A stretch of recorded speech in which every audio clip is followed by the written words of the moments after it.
नमस्कार दोस्तों, आप देख रहे हैं फटाफट खबरें, जहां आपको मिलती हैं देश दुनिया की बड़ी खबरें फटाफट अंदाज में। उससे पहले अगर आप चैनल पर नए आए हैं तो चैनल को सब्सक्राइब करें, वीडियो को लाइक करें और अपने दोस्तों में शेयर करें। तो आज तारीख 17 जुलाई 2025। तो आइए नजर डालते हैं आज की मुख्य बड़ी खबरों पर। ऑपरेशन के दौरान महिला की मौत पर भड़के परिजन, अस्पताल में की तोड़फोड़, डॉक्टर पर लगाया लापरवाही का आरोप। सदर कोतवाली क्षेत्र के चुर्क मोड़ स्थित पंचशील हॉस्पिटल में मंगलवार को ट्यूमर ऑपरेशन के दौरान 33 वर्षीय महिला की मौत हो गई। मौत हो जाने के बाद परिजनों ने जमकर हंगामा किया। परिजनों ने डॉक्टरों पर लापरवाही का आरोप लगाते हुए अस्पताल परिसर में तोड़फोड़ की। सूचना मिलते ही पुलिस ने हालात काबू करने की काफी मशक्कत करनी पड़ी। बारिश से उफान पर गंगा और यमुना, इन जिलों में गहराएगा बाढ़ का खतरा।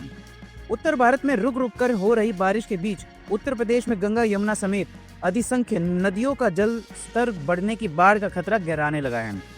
प्रयागराज, वाराणसी, कानपुर, बहराइच और कन्नौज समेत इलाकों में जिला प्रशासन ने बाढ़ से बचाव के लिए इंतजाम किए हैं। बाढ़ चौकियों से नदियों में जलस्तर की निगरानी की जा रही है। चंबा और सिरमौर की पहली महिला कावड़ यात्री बनी डलहौजी की कोमल। भोलेनाथ के प्रति अटूट श्रद्धा ने डलहौजी की कोमल राय को चंबा और सिरमौर की पहली महिला कावड़ यात्री बना दिया है। कोमल राय ने सावन के इस पावन पवित्र माह में हरिद्वार से सिरमौर के कोलावला बूढ़ तक की यात्रा करने का संकल्प लिया। डलहौजी की कोमल राय ने यह ऐतिहासिक उपलब्धि हासिल करना केवल अपने परिवार बल्कि पूरे चंबा का नाम रोशन कर दिया है। ड्रोन मंडराने से उड़ रही ग्रामीणों की नींद।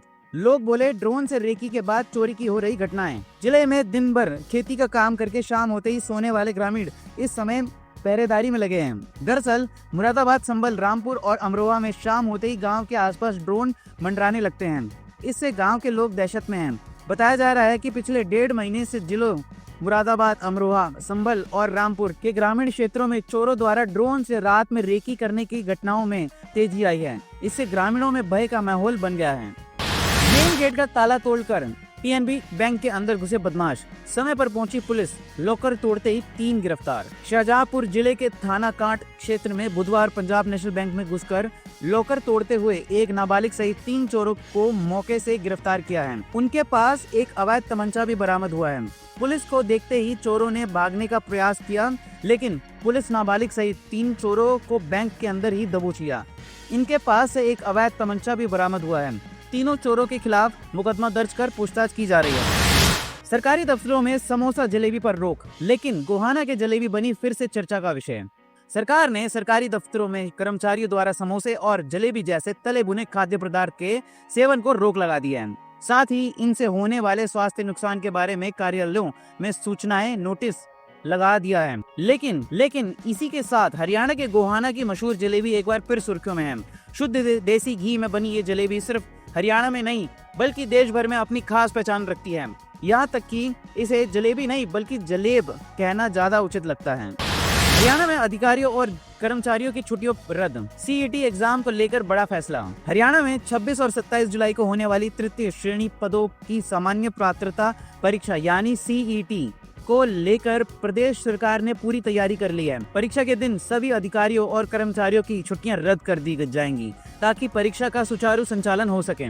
अभ्यर्थियों को परीक्षा केंद्र तक पहुंचाने और वापस घर छोड़ने के लिए रोडवेज बसों में मुफ्त यात्रा की सुविधा भी उपलब्ध कराई जाएगी। यह ट्रेन हवाई जहाज को दे रही मात। सिर्फ 2 घंटे में दिल्ली से मुंबई की दूरी नाप देगी। चीन ने सबके उड़ा दिए होश। चीन ने एक ऐसी एडवांस मलगैब ट्रेन बनाई है जो हवा से बातें करती है। ट्रेन की स्पीड इतनी ज्यादा है कि इसकी तुलना हवाई जहाज से भी की जा रही है। यह ट्रेन 600 किलोमीटर प्रति घंटा की रफ्तार से दौड़ सकती है, यानी दिल्ली से मुंबई की दूरी नापने के लिए इसे करीब 2 घंटे लगेंगे।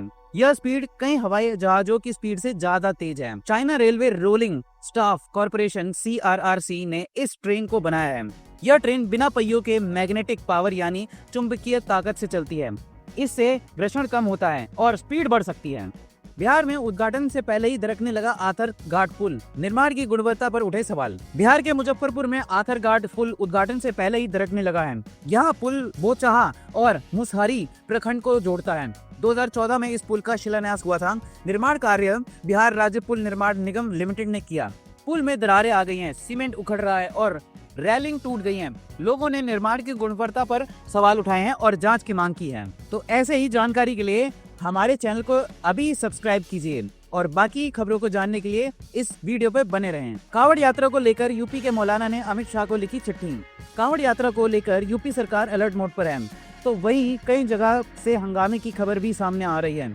इसी बीच इंडियन यूनियन मुस्लिम लीग के राष्ट्रीय उपाध्यक्ष मौलाना कौसर हयात खान ने गृह मंत्री अमित शाह को एक चिट्ठी लिखी है। उन्होंने कहा है कि कांवड़ यात्रा रूट पर मीट की दुकानों को बंद कर दिया गया है, जबकि शराब की दुकानें खुली हैं।